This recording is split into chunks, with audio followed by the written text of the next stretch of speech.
interest, it is actually compounded inside or a group of many. No?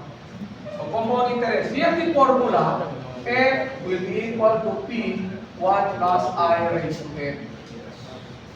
Your I and N will always depend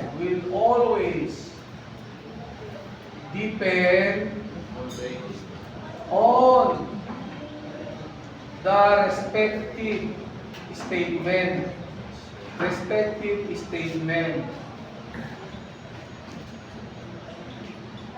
Okay.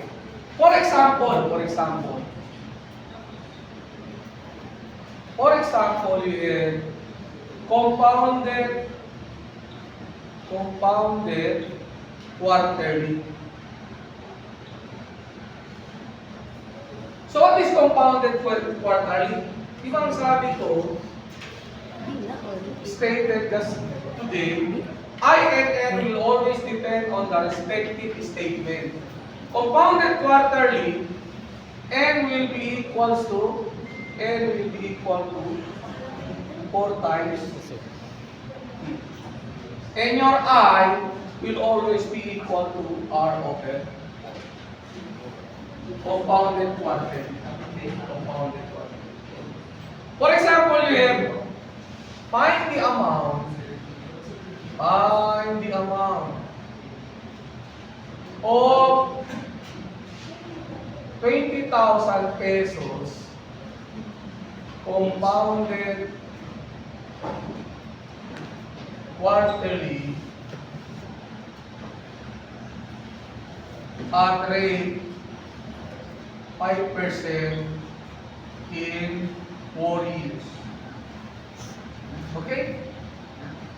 Find the amount of 20,000 compounded quarterly at the rate of 5% in 4 years. So to make it easy, F will be equal to P 1 plus I raised to N. So F will be equal to, what is your B? 20,000. Multiplied by 1 plus I. What is your I? 0.05. 0.05 quarterly divided by 4. 4. Raised to the power of N. What is your N? Your N will be equal to 4 times 4. This is 16. So what is your amount? Okay? Using our calculator. Okay? 0.05. Okay? 0.05 divided by 4 equal plus 1 equal raise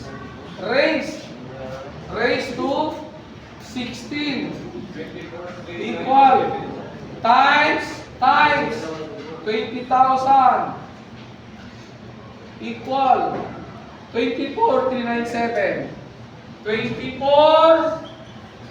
397.79 pesos. This is the amount compounded quarterly at rate of 5% and time of 4 years. Okay?